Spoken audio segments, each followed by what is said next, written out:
Welcome to the post-game analysis of Game 1 between T1 and SeolHaeOne Koreans. We're joined by Chung and Lee, as well as Pawn and Lyra.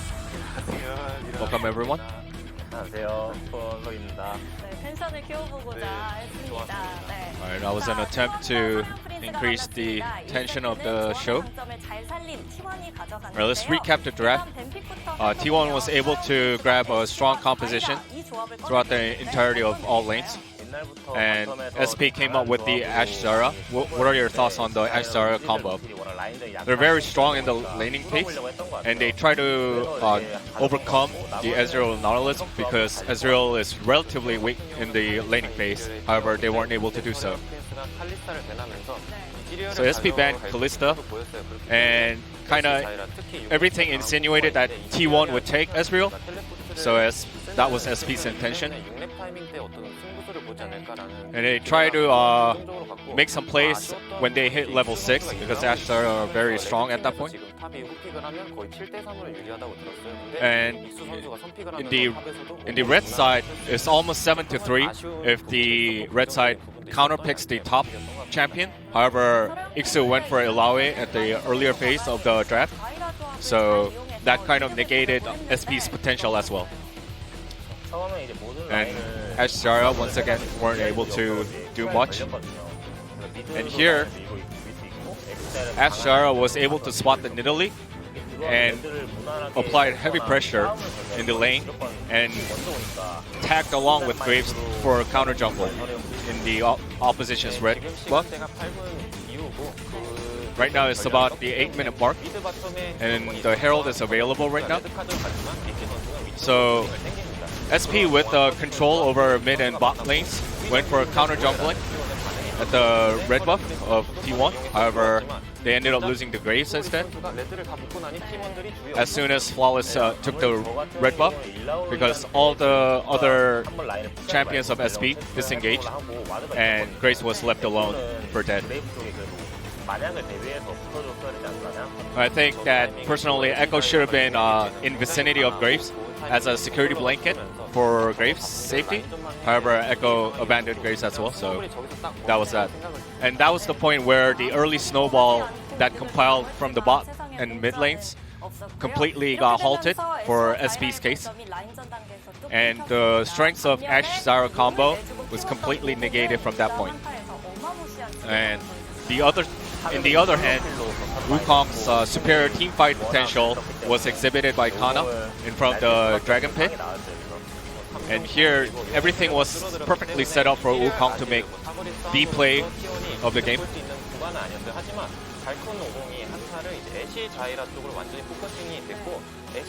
Because Ashe Zara's ultimates were already exhausted, Wukong was able to just dive in, and because he was well fed, so he had a sheer potency to get rid of all the champions of SP's side. T1 definitely felt great about beating Wukong. And let's check who's the player of the game for this game.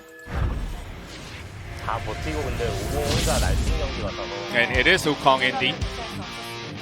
And it's basically Wukong's solo show. And that solo act really led to the victory for T1. So once champions like Wukong acquire an ample amount of gold due to the tower plates and also the first tower advantage, then Wukong can really shine and get all the limelight in these kind of teamfight situations. And Kana didn't disappoint at all and exhibited the full potential that Wukong possesses once he's well fed. And thanks to Kana's stellar performance, T1 was able to grab the win, and other laners getting kills here and there thanks to his contributions. Alright, let's see whether SP can retaliate or can T1 close out in a clean sheet in Game 2. Thank you, Brian, once again for the translation there of the analyst desk.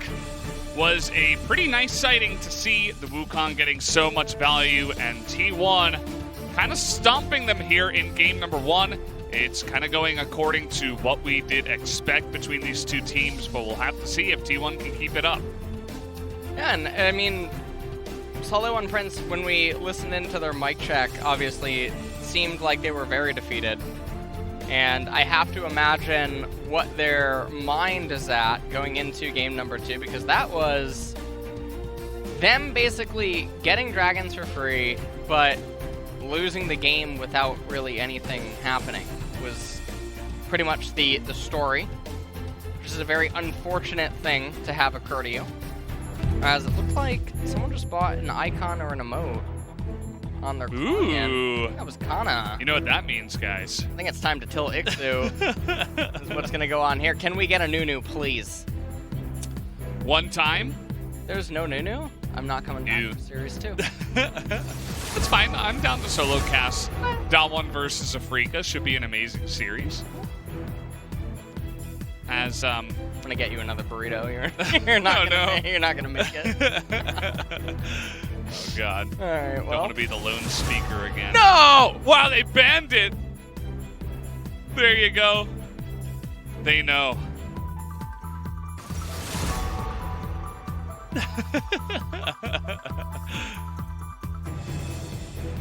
LS just got denied so hard. Why would they do that? Nunu. They could have just played Nocturne mid. Aww. Well, I mean, it's not meant to be this series. I don't even know what to say anymore. Like,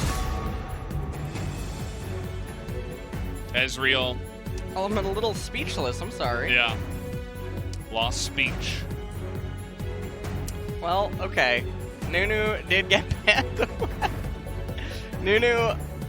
I guess they're thinking that T1, if T1 would get to pick and choose when they would want to use it. Yeah. Given that they are on red side now, so it does get removed.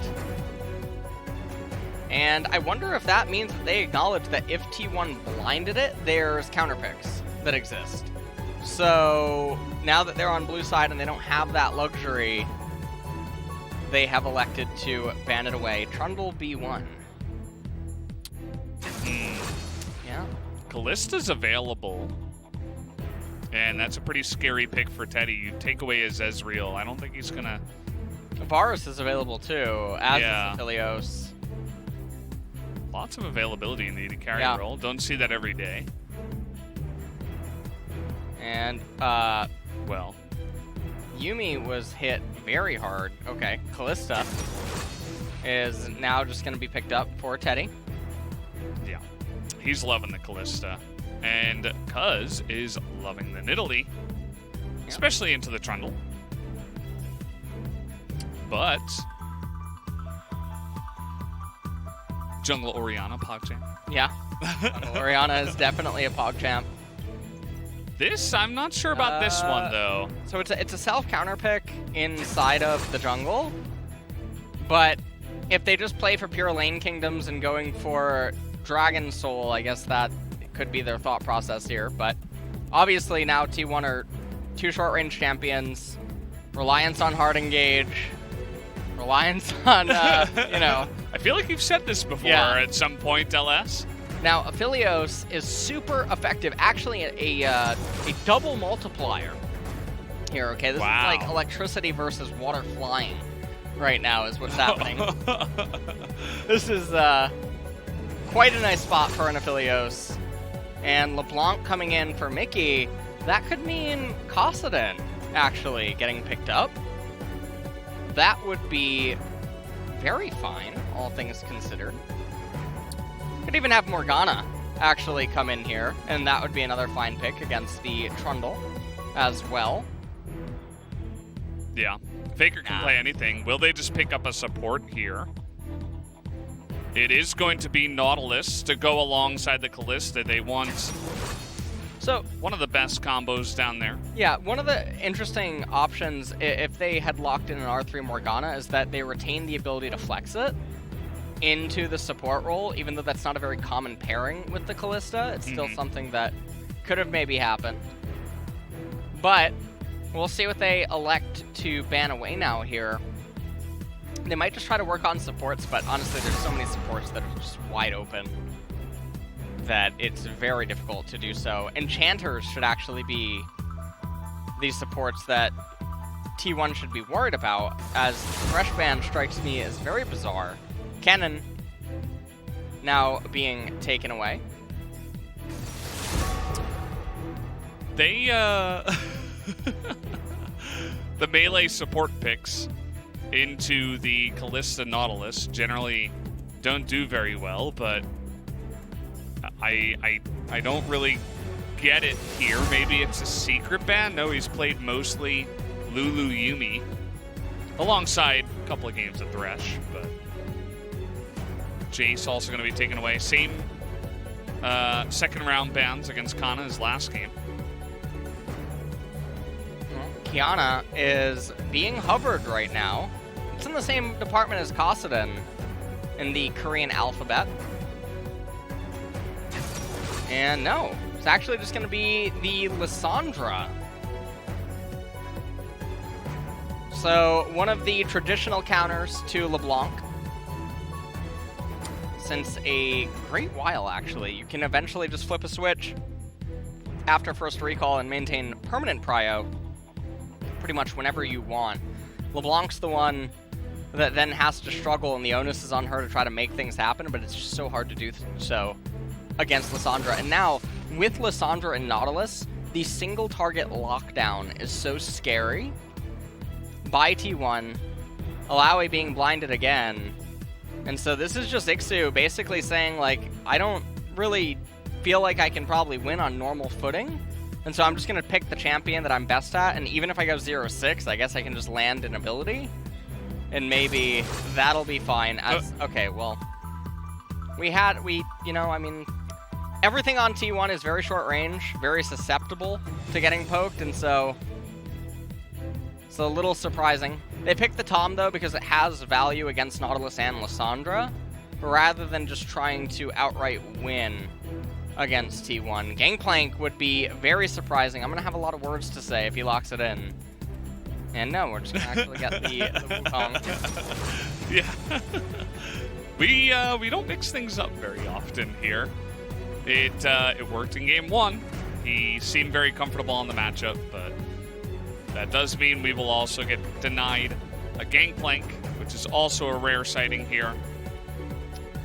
And yeah, the Tom Kench pick was definitely interesting. I think the Zyra would have been pretty good, but yeah, I don't know. Maybe he saw game number 1. He's like, Zyra maybe not so good, and we're gonna shelve that one. But that would have been also an interesting decision, as Faker can play pretty much anything he wants. He decides to go for a safer kind of counter pick here into the matchup up against LeBlanc. Yeah, and we'll see what ends up happening. SeolHaeOne Prince, I think, are in a much more difficult position here in Game 2 than they were in Game number 1. Mickey is now going to be on the back foot inside of the matchup. We'll see what Hybrid and Secret can do. In the bottom side, Aphelios is very good. Yeah, I heard that too. I think I just heard Volibear behind us. He didn't get picked, but he might be here in the studio. That sounded like someone dry heaving after getting murdered in a horror movie or something. Wow. That was, or like they were very descriptive. Yeah. Yeah. It's your job, I guess. Yeah. To describe things. Very in-your-face comp here from T1. Let's see if it does work out as we're going to hop on to game number 2. See if it goes any differently. There was a surprising amount of action, actually, after the beginning of the game. That was relatively slow in game number 1. That was more of a SP style of amount of kills and action, I would suppose. But T1 kind of just took the opportunity, as SP was kind of just giving it to them in many spots there in that first game. Well, starting things off, it seems like we have the Demon Hunter Olaf skin. Demon Hunter Olaf? Yeah. He's got the green... He doesn't use a bow. Get out. All right, Caitlyn and Draven is selected by Hybrid. Yeah, that's what you start with. You actually can't change your guns in the beginning. And they're going to go for a late invade, although it is spotted. And they're going to do it anyway. They have Olaf, so they kind of can just dictate whatever they want to have happen here in the beginning. Yeah. And they're even going to take the Raptors, too. I'm actually curious why everyone that plays the skins with a green chroma elects to use the green chroma. I genuinely am... You can't see them in the bush. Well, that's why I pick Malphite, the Shamrock Malphite. Yeah. That's what you do, for sure. Hide on bush. You try to play against the opponent's site, you know? Yeah. And if they're a lost site like me, it can be super effective. Do you ever lose track of your champion when you're playing Shamrock Malphite? No. Okay, that's good. Not that amount of lost sight, I guess. Faker hits level 2 first. And Mickey is desperately trying to get level 2. There it is. Chains are going to come in, but not even going to fully channel. Gank does not work out, and Cuz has just pretty much taken everything, whereas Flawless only got the red buff. So yeah, very interesting. Now he's trying to invade and potentially gank mid again. This is very coin flippy. Oh yeah, at best. He is neck deep in holy water right now, trying to fix up whatever it is that he's. Aftershock is going to come in here. They don't have the damage. Yeah. Flawless has 5 CS. The thing about this is that even though to some people this might be like, wow, they got Faker's flash, they forced him off of a wave, the RNG on the minions, but also just the minions in general, it's in favor of Faker. So he's just going to be able to teleport right back into the lane, full HP, full mana, and meanwhile Trundle is just getting completely torn apart by Olaf, who is just happily clearing away his jungle. And so Flawless having a bit of a predicament here. Yeah, that he put himself into. Yeah. I wonder what the comms were like. Was it Mickey calling for it and saying, hey, we can set this up, or was Flawless really trying to push the issue? We'll have to see what they managed to get out of it. Faker was only able to get a Fairy Charm on the recall, along with the Control Ward. Flawless finally does get the Gromp. And not a whole lot of action is probably going to unfold again, given that it is T1. So we're not going to have a lot of chaos. No one's going to manipulate their lanes relative to Cuz. He's just going to keep farming. Laners are going to be fine. And that's how it's going to go, I guess. So, one of the things that I wanted to ask you is, do you know all of Aphelios' guns names?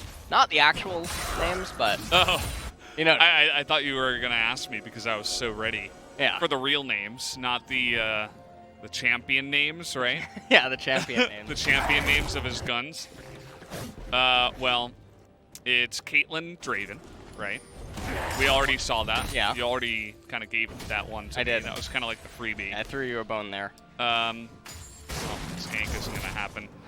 We have Jinx, which is the Infernal. Yep. We have Kog'Maw, which is the Yes. And then the Gravitum is Varus because it's purple. Yeah, that is purple.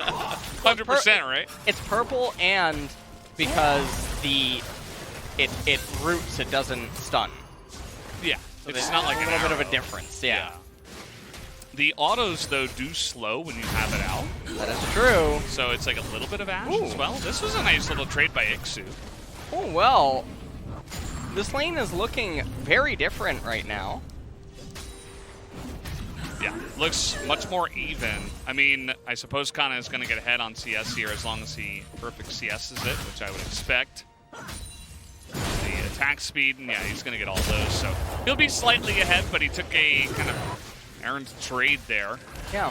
As Faker does have Aftershock. He's going to survive for quite a long time. Can he get through the damage, though? No, he cannot, as Flawless just barely going to avoid that claw and get out of there with a flash to survive for first blood. Yeah, and so they end up getting the first blood onto the Trundle, which is a really big deal because he needed it. You can see how far down he was. He was down 5 camps to Olaf. And now Cuz is going to come in here shove everything out. And the reason that he's being reserved is he doesn't know where Trundle is. So even though Mickey looks like a free meal, it's not going to do so. Cuz finally Ding's level 6, Flawless is 4. Yeah. Yeah, Cuz was able to sit mid and eat up about a wave of CS too, so he is sitting pretty and kind of just run at whoever he wants. I think he hit level 6 before Faker too, which is kind of interesting. One more time. Now, this wave is pushing in, and Faker just wants to get the crash and then probably reset, and then the next wave would come back into him, and he could get a recall off. The claw hit him, he was dead. But he flashed out of that one. Would have been a nice trade. Speaking of nice trades, Lissandra doesn't really care about the LeBlanc most of the time. Cuz is going to start up on the streak here. And now effort is going to be called up to help push, it looks like. And offer him a little bit more safety up against the tent that Flawless is setting up in the mid lane. And not a whole lot happening, as T1 are back with the gold lead again. 300 gold in the lead right now. So Mountain coming up next, very big. You ever think about, are you good with impressions? You do like different impressions and stuff? I'm not very good at them. But I was wondering if you had ever considered doing the Lissandra voice. The Lissandra voice? What? The KR localization of the Lissandra voice. I think it's pretty nice. I'm a big fan. I just, maybe if you were good at impressions, you might consider doing it. You think Lissandra is doing pretty good here? Yeah. Right now? Just pushing in the wave over and over. You think it's funny that... Kind of feels like I'm watching a tennis match, in more than one way. This is interesting. They're going to spot him here. Try to burst down the Trundle. As Subjugate does come out, though, he's much more difficult to take out, but still, it will be enough damage. As even the Frozen Thrall is going to come out here. If I get the damage down, they're going to try to get this one as, okay, LeBlanc, Mickey able to get in there. Steal it away, and the top lane is pushed in. Ixu could come down, but flashing on top of him. Mickey over the wall here is not going to get autoed down by Faker just yet with Alawi coming here. Faker wants to save his mana for an E if possible. He's going to flash the chains, and he's just going to be able to walk away from that one. A nice little invade by T1. Yeah, and so, I mean, we'll end up seeing... Secret comes in. Takes a little bit of a lick of Cuz. Little bite to eat. Honestly, I'm not sure Tom Kench would want to do that right now. Olaf just did a lot of work. Yeah. He's probably, he's very, very sweaty or something. I'm not totally sure. Yeah, generally not the best time to go for that maneuver. Would have to agree. Cuz is going to come in here and try to steal this one away. It's going to be a smite fight. Down it goes to Cuz. And he's actually going to try to chase down Flawless, who is quite fast, but there is a blasting plan. Meanwhile, a play up in the top lane. TPs are coming in from Mickey. They should be able to shut down Kana here. Even Flawless wanted to get a little bit of that action as well, but it's not going to occur as only Mickey will come up and help pick up the kill. Yeah, and Mickey's putting in a lot of work this game, managing to try to shore up some of the problems that SeolHaeOne Prince is actually having. So far, he's 2 assists right now, as Ixu yet again going for the mindless trades over the 100 plus free gold minions right in front of the turret. Faker unfortunately not able to get any of that gold, but Cuz will of course pick it up. And this bottom lane has been kind of left wanting for quite a couple of waves. Here's the invade again. Yeah, and you can basically just see Mickey, I mean, he's trying to come over, and he doesn't really know seemingly what to do. It's a very unfortunate situation, And then he jumps in, he steals the blue. And then you can see that because Alawi has the priority. 전령 좀 나와볼게. Okay, I guess not. 트렌드 전령 먹고 있다. 봐줘. 피인천. He's eating Herald. Look at this. 내가 먹었다. 강타 없었는데. I got it. 개꿀. Yeah. Super honey. Super high. Super honey. Well, actually, the translation is not for broadcast, but yeah. And you can see what Kana was trying to do here. Yeah. He was trying to really cover for the play that was happening on the jungler's side, but he gets TP'd on and collapsed on with some more Super Honey up in the top lane. As this has been going much better for Ixu, although he does miss that one. Yeah. And we got 20 seconds until the mountain, but it looks like Mickey and friends are making their way up to top lane, perhaps wanting to put Wukong in Disneyland. Not totally sure.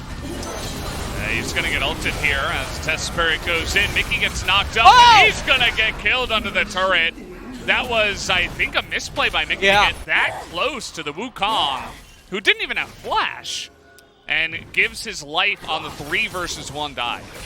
And so this is a very big win for T1 all around because SeolHaeOne Prince, they commit 3 members to top lane to get the kill onto the Wukong, and then they're going to get the turret plates, they're going to get the Alawi ahead, but they're going to give up the mid-last turret plate, First Blood turret gold over to Faker, and they're going to give up the Mountain Dragon. So at the end of the day, it's just not that worthwhile of a trade.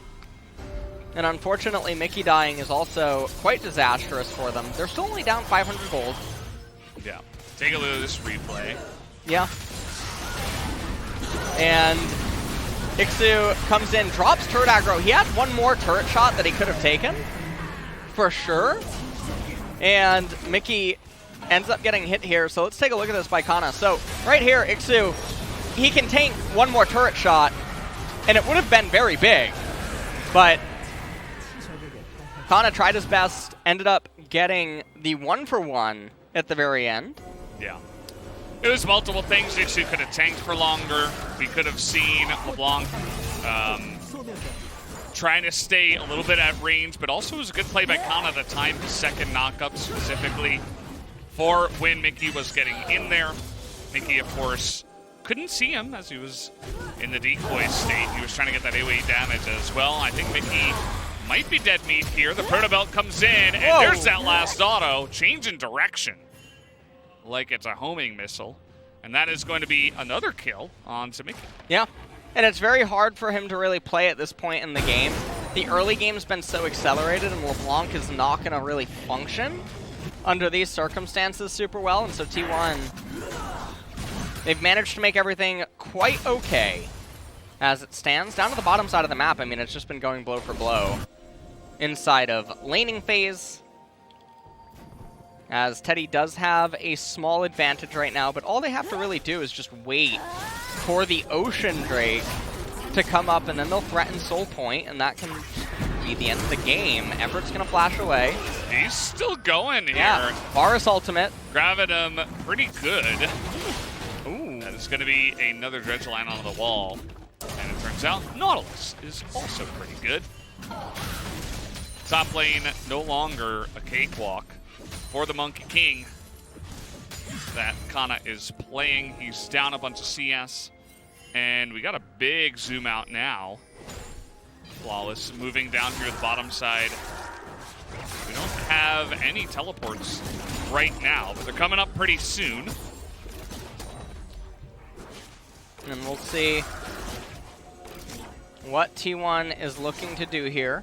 Cuz is in the brush, yeah, Cuz is in the brush. This is just a spectator thingy-majiggy. That's one way to say it. We're running down Flawless, and Mickey decides, I'm going to get in there. And I don't know if they can burst him down, actually. No. See, Effort is going to run away. There should be Distortion up again. And so Mickey was just trying to distract them. It looks like. Kind of worked. Well, Teddy just shoving in bot wave yet again. Meanwhile, up in top lane, Kana is still just sitting there. Definitely not as strong as he was in game number 1. And so it really looks like this is just a different tune of the game for this particular matchup, and that means that Alawi is going to have a lot more potency, but that Wukong isn't going to be as oppressive in the team fights.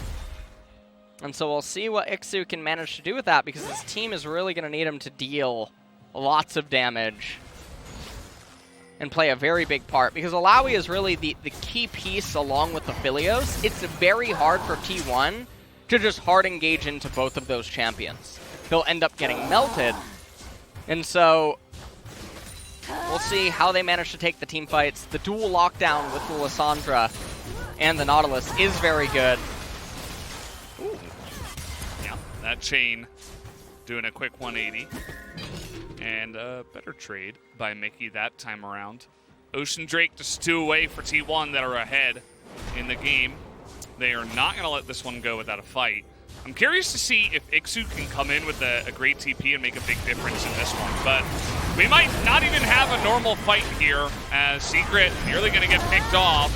As there comes Kana. He's going to get in the back line. They finally take away that Tom Kench. And now Kana's in a really awkward spot. He's going to go for the second knock up here. And he's staying alive for quite a long time. There's the heal. He comes in, and Kana's not going to die. And you can see Hybrid, he just can't even get into the fight. Yeah. Oh, man. Doing a good job of not hard engaging. Yeah. It's only Kana that went through. Oh, switches over to Kog'Maw, back to Draven. And we'll see what he ends up doing here. TP. Yeah. He has Draven selected. I think T1 might need to let this one go. With Mickey TPing in, he's going to try to get in there and really try to force the issue. Ragnarok is used, and that will be the Ocean Drake going the way of SP. So they'll be able to pick up a dragon of their own. And so right now T1 did just stunt themselves a little bit with this unfortunate series of events. And so we'll see what ends up happening at the next dragon fight. Olaf does have Warmogs. He does not yet have the passive enabled. Still going to have to wait on another item in order to pick that one up. We'll take a look at how this all transpired. So Secret just gets he gets locked up, very low on HP, ends up flashing away. Kana goes in with the ultimate, but really you don't even need to do it. You just let him flash away and everything is a-okay. He gets saved over here in the end. Callista managing to use the ward to hop into range, gives him the heal. Mickey wasn't able to find anything.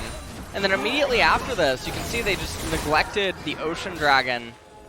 They gave it over, and so it's only a 3,000 gold deficit. Faker does almost have the Ludens completed.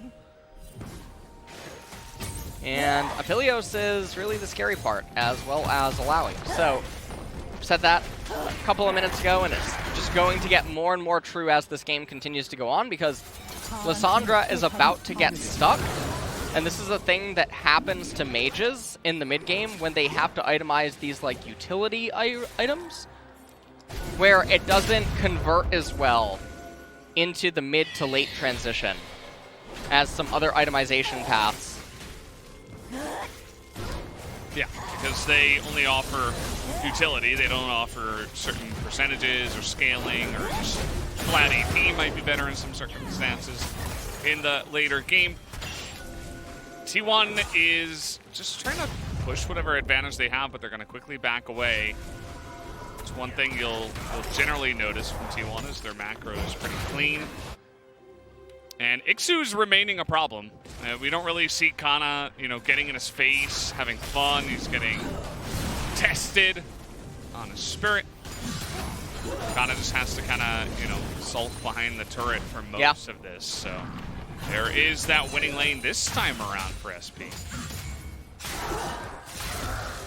And 2.5 minutes until the Ocean comes up. Hybrid. Just clearing out more and more minion waves. Stone Plate completed on Tom Kench. Faker is going to be able to get that one. That's the real mission. Yeah. Faker's definitely one of those players that loves to min-max little things like that. I remember I was watching him play Veigar on stream, and he would just never auto, or I think it's his W is the thing you call from the sky, right? He would never use that on minions. He would always sit and wait to queue them so he can get the bonus. Yeah. Always about the little things. Sometimes you don't want to take those to two extremes, though. Yeah. You know, the people that play Gnosis and they're like, I'm getting my stacks, and it's like, you're 780, like, what? Yeah, you want to join a fight? Like, maybe? Nasus, very good in the mid game, a little bit less so in the late game when everybody gets really tanky and there's like a million different items. So, take that to heart, Nasus mains out there. And we're kind of just sitting on our hands here until we do have the Ocean Drake spawning. Nobody really wants to make a move. Mixu isn't really pushing the issue. He's not hard pushing the lane or anything like that. So I think we will just have to wait for the setup for this dragon here. T1 still in a good spot in terms of gold.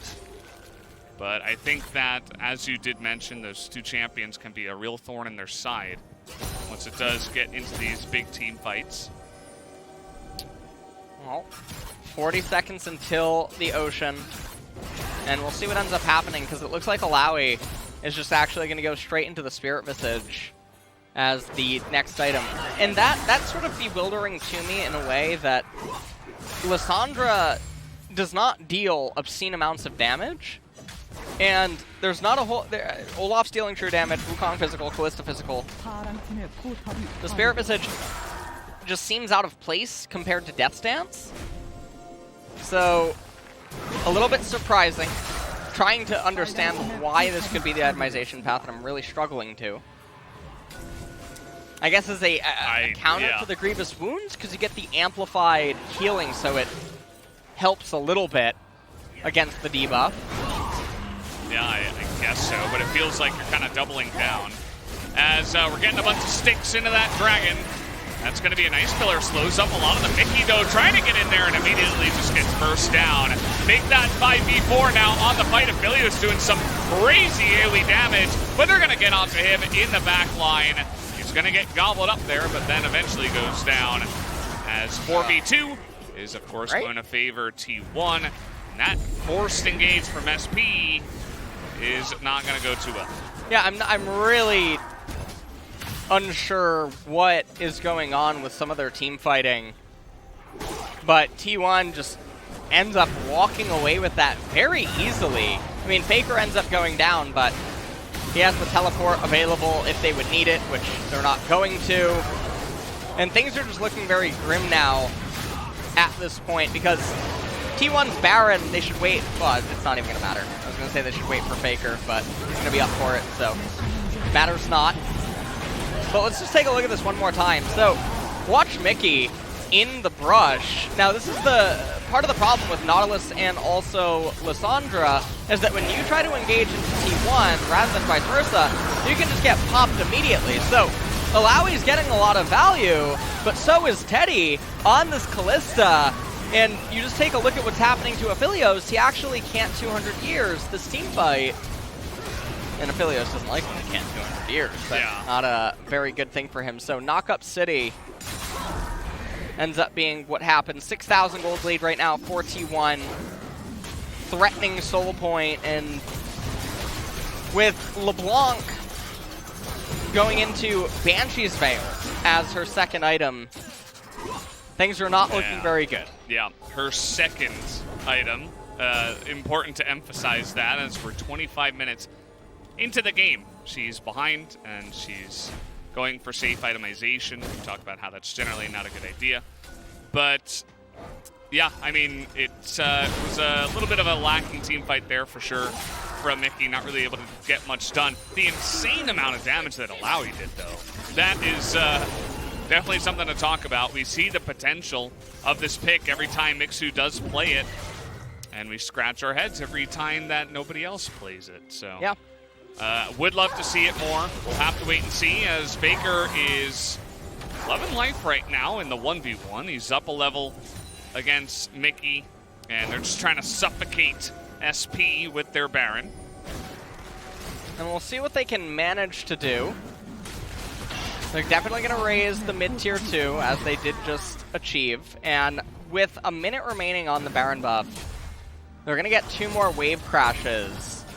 Affilio is obviously very good at wave clearing, but it looks like Teddy's going to make his way up to top lane and then try to escort that wave in. So they're playing it about as safe as possible. And we shall see what happens at the soul fight, because it looks like the game is going to go to that point. Yeah. And they are playing very safe. I feel like T1 kind of, they get more bonus points from the coach based on how few times they can die in a game or something. It always feels that way. They try to avoid any kind of risky situations, especially from ahead, which I feel like, you know, will give you the better chance to win, but it's not super fun to watch as, okay, we're just gonna try to burst down Kana here as much as possible. As, okay, gonna get gobbled up here, trying to save that Lowy, but it's not really gonna work out too well. And so, Oh, and Teddy's just going 1v3 right now. They're just gonna chase him down here, Effort. Looking for it, just gonna go for the ultimate kill as the bloodthirsty support gets what he wants, and Teddy that's it. is just gonna pull the sticks out, and in about 27.5 minutes, that will be a very one-sided game once again by T1 here to take the 2-0. Not too much else to say about this from early to mid. And we barely even got to late game. Effort's going to offer a sacrifice to the gods, have a little giggle about it down there in the bottom right. And that will be the end of that one. GG, 2-0 T1. And that's going to be it. Very fast 2-0, very decisive to kick off the first series. Looks like Faker is having a bit of a laugh there with Cuz. And we'll see how SP manage. Oh, okay, well. Mickey does not look very. Yeah, I mean. Relieved? I'm not sure why that camera shot would even. He looked very, True. very sad. He's certainly affected by that one. I feel like if that's the way my game went in solo queue, I would feel bad, but imagine being on stage as a pro player, it's got to feel even worse. As SP, not going to find too much more here in their loss against T1. That is their 4th 0-2 loss in a row, as they are slowly but surely heading down towards the bottom of the bracket. Cuz going to show off his sponsored keyboard there, and going to feel pretty happy about the way this one went. A pretty simple effort here from the side of T1. For sure. And this is good news for them, good news for T1 fans as well, as with DRX having dropped their game to KT yesterday, things do get a little bit more dicey. But Damwon is now going to be coming up next against Afrika, and that should be a much more exciting series because Damwon have been on a tear. And we just had one of our other teams that was on a big tear fall to a middle-of-the-pack team in DRX. So this is Damwon's real chance to take a big leap forward and have a better mental setup for going up against DRX on Saturday. So this is a really massive matchup for both Damwon and Afrika, because again, there is kind of that middle pack where, you know, 3 teams, KT, Afrika, and Team Dynamics a little bit are fighting for that last spot for a playoff. So they would love a big win over Damwon here tonight. So it's going to be a huge one in about 5,000 years. So yeah, we're going to have a long break, guys. It's 6:34 right now, and we start at 8, or I guess 7:50 on the dot. Kind of weird. The most amount of years that can be present in a game is 2,000. It's Aphelios versus Aphelios and one for all. True. Yeah. What's going on? What are you getting at? Maybe talking about the project that Riot's working Nico. Oh no, that doesn't work. No, yeah, you're still at 10. Nice math. You're that bad. was really good. Good job. Is there any way we can make mirror images of the Aphelios? I guess not. That champion doesn't exist. Yeah, yet. Yet. is Yeah, well, good. Yeah, there we go. I'm not talking about it. Yeah, no, I have no information. I know just about as much as you guys do about the new releases. The 150th champion's coming soon. Lily's already been announced. She's 149. And then 150. That's got to be a big one, right? That has to be a big one. Do you know who is 50 and 100? Jace is 100. Jace is 100.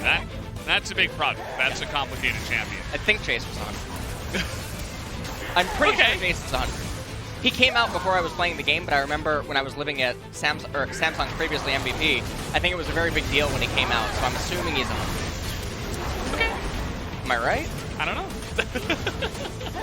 I was asking to learn, not to test. If anyone has that information, definitely reach out to us. I'd be curious about 50th and 100th, maybe even like 75th. Well, speaking of stuff that was going on, these are the highlights from this game. Kana with a good outplay. Mickey was trying to get a lot going this game. This was a very hard game to play from LeBlanc's perspective, and he was doing pretty well early on and early into mid-transition. But it is an insufferable team comp to try to play LeBlanc into. So you can view it from two angles. Either Aphelios and Alawi are off-theme, or the LeBlanc's off-theme. And this is one of the issues that can be present. However, Aphelios and Alawi were very good against T1's comp, but not in any of the ways SeolHaeOne Prince approached any of the team fights, or just even everything just really didn't make sense. We had Fear of a second on Malawi, which was very peculiar, because Death Stance gives you MR2. 텔다운 빼. 볼게. 아 이거 안 된다. 켄치야. 타워만 Get the turret. Tower first. 야 앞에 노플 뒤에 앞에 노플. Aphelios no flash. 2점 넣을게 이거. 슬로우 빼. Slow back. 해줄게. 앞에 노플 나 앞에 잡을만해. On the comms. 꼬아봐. 다시 가봐. 쭉 가봐. 야 위에 르블랑. A lot of that, 앞에 I'm 잡았다. not totally sure what that has to do with. I think it's the Korean ladder 밀면 끝나겠다. at the highest MMR has a lot of Chinese players that play too. Yeah. And so it also has Southeast Asia players that play rather than playing on Garena, I believe, and then obviously Japan. Yeah. So 잠깐만. there is language or English is used as the communication language between them. 마음이 너무 앞서다 봐. 오케이. 타워에 yeah. 빨리 다가가고 싶은 마음. 나이스. 이것도 또 나름 데미지. Well, not a lot of damage yet again out of T1. Yeah. Slow and steady. They don't. I feel like this was probably above average in terms of a series for them in 2 games where they get an above average kill count in their games, but especially because of game 1, that was like 20-6 or something. Yes. So, a bit more action than T1 is used to, but I think that SeolHaeOne Prince also is always welcoming the action. So that was definitely factoring into that one. And we'll have to wait and see who else is going to pick up the player of the game alongside Kana, who is looking really good. I feel like his mechanics are slowly getting better and better. Cuz is going to pick up the player of the game on his Olaf. Well, 1-0 and 11. He did steal away the Rift Herald, and he was able to also make this happen, along with Faker. Yeah. As apparently there was 1 vote for top, 2 for mid, and 2 for bottom. I was one of the mid votes. Yeah. So, And it was 7 out of 12. yeah, 7 out of 12. Voting for Cuz here. After he got ahead, he played Olaf, where he He ran at people. He did a nice job dodging that Alawi ultimate. Leap of faith. And he eventually just got in there, he threw axes, and he flashed and ran at people. That's what Olaf does. So he did that very well. Olaf looking pretty good from ahead against certain comps. So, Cuz always bringing out the fun stuff. Yeah. Played some Nidalee. And it'll be interesting to hear from him, as we'll have to wait and see what they have to say in just a moment. Don't get to hear from Faker today, although LS was trying to vote him in. You know, I mean, I was trying to get, you know, maybe some talk about Nunu. Yeah. You know, because we can't get Nunu, so we need to talk about Nunu. Might be more interesting. But either way, guys, I'm going to hand it over to Brian, I believe, for the interview translation. How do you feel, Cuz? 네, 그럼 소감 말씀 먼저 부탁드릴게요. Alright. Let us know what you guys think about your series today. 일단 오늘 설혜원이랑 경기했는데 2대0으로 이겨서 승점 관리 잘한 것 같아서 더 We feel that we secured good amount of points by winning against SeolHaeOne Prince in 2-0 fashion. 안동의 유지, 모든 행사에 다 나오고 있는 그런 지금 칸다가 되고 있습니다. 벌써 Kana, you have been gaining a significant amount of popularity these days. How do you feel about your stellar performance? 좀 기분이 좋고요. I feel content by consistently getting the POG points, 빨리 집에 갈 수 있어서 as well as we're securing enough points for the standings. 빠른 퇴근을 좋아하는 So 똑같은 I'm glad in regards to those factors. 저희는 말씀을 좀 아끼겠습니다. 그렇습니다. Everyone seems to want to go 그래서 home 칸나 ASAP. 선수가 50을 연달아 썼는데 익 선수의 1라오이가 일단 시그니처 킥이잖아요. 그럼에도 불구하고 Alright, Iksu showed off his 여러 signature 명을 champ, 띄우게 됐고 Laoi, 솔로킥까지 and you used 만들었어요. Wukong into it. 50과 1라오이 You 구도에 were able 대해서 to 칸나 선수 생각은 어떤지 acquire 궁금합니다. solo kill as well. How do you feel about Wukong in general? 했었는데 I practiced a lot about Wukong. 만난 건 처음이거든요. It was the first that I encountered Laoi. 있고 lane. 그랬는데 I had some pressure on my shoulders because Iksu is a very proficient Laoi user, 소문대로 but 아니었나요? I was able to 일라오이는 좀 뭔가 untangle 다른 느낌이 the 있었던 것 laning 같은데 phase with ease. 연습하기도 쉽지 않은 상황이었잖아요. 뭐 어떤 부분이 좀 놀랐었어요? It wasn't a easy situation that you had in the past. How were you able to get through the laning phase? 그리고 뭐 이 No, I 자이라이드가 felt like he was very proficient with his skill use, particularly the E skill. So that was that. And they SP came up with a very strategical combo of Ashe Zara in game 1. What were the reaction from the bot duo in regards to it? Well, Ashe Zara has a very strong laning phase, so they wanted me to cover for them, and they also requested for vision acquisition as well. LPL 쪽의 그레이브즈의 성과는 달리 이제 한국 쪽에서는 Unlike Graves from the LPL, a lot of LCK's Graves weren't very good. What do you think about that matchup in the jungle? Well, Graves hasn't been used very often in LCK, so I kind of got flustered when I first saw Graves getting locked on, but because I had experience going up against it, so I didn't really feel anything in particular, and I was able to play my game. 오늘 하면서 14번 했습니다. 이거 숫자가 1라운드 아직 안 끝났는데 이거 말도 안 되는 숫자 아니에요? You have acquired 14 solo kills thus far, Kana, and the round 1 hasn't even been terminated yet. What do you feel, and how do you feel about your performance?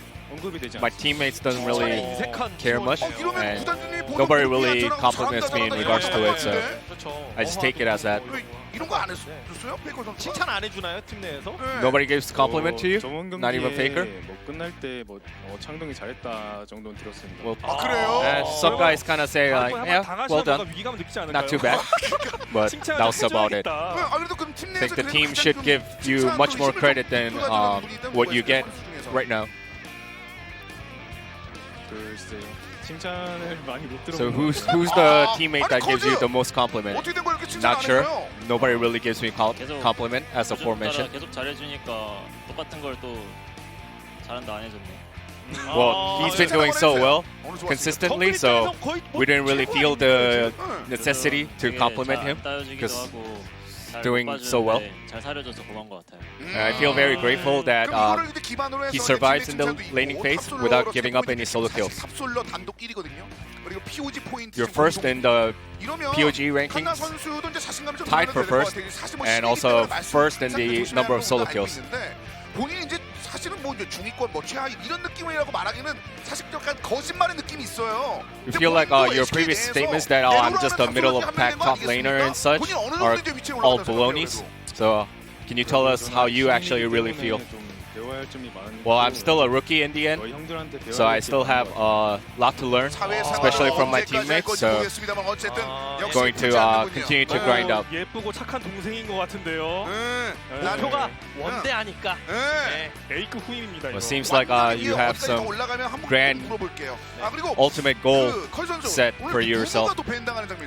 Well, there was a case here where Nunu was banned in game 2. What was the reaction amongst the teammates? Well, Faker and I have been practicing a lot of Nunu Willem, so I think that was the reason why they banned out Nunu. 스크린 때도 누누를 많이 쓰신 건가요 최근에? Did you utilize Nunu frequently in scrimmages? 뭐 솔랭이든 스크림이든 섞어서 누누 괜찮나요 요즘?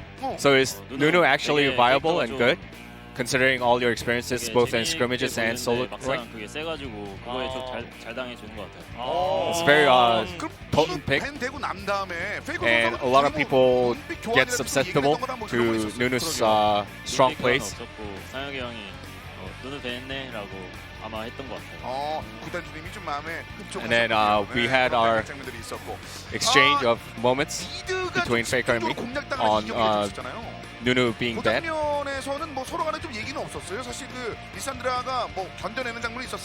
There were times where Lissandra was able to survive the opposition's ganks, but ended up dying. Did Faker say anything to you? Well, in the early game, Trundle opted for a lot of ganks. And if I were to help Lissandra out at that point, then I would have been behind in terms of the number of camps that I clear. So I'll just try to help. My mindset was just try to help him in the later phase of the game, and I set my priority to developing myself first.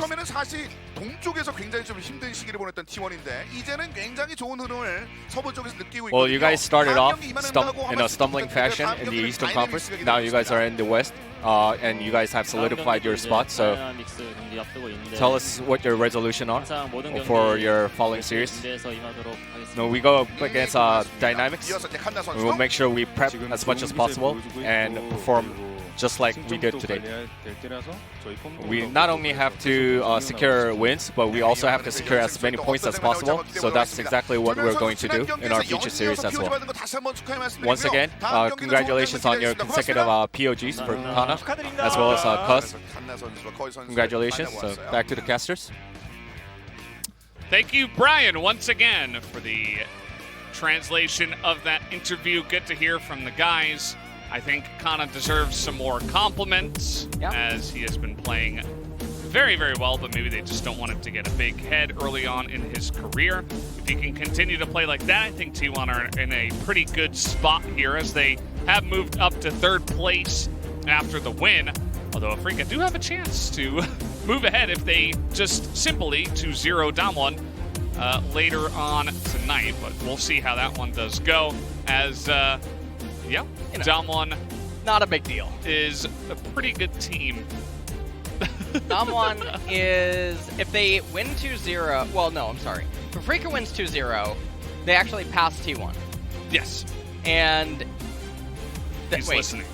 Damwon and Afrika, no, I mean, but yeah, Damwon and, this is a pretty big match, actually. Yeah, as we were saying, it's a pretty massive one, guys. We're going to have about an hour-long break, but when we come back, a huge match here in round 1 of the LCK Summer 2020. We will be right back.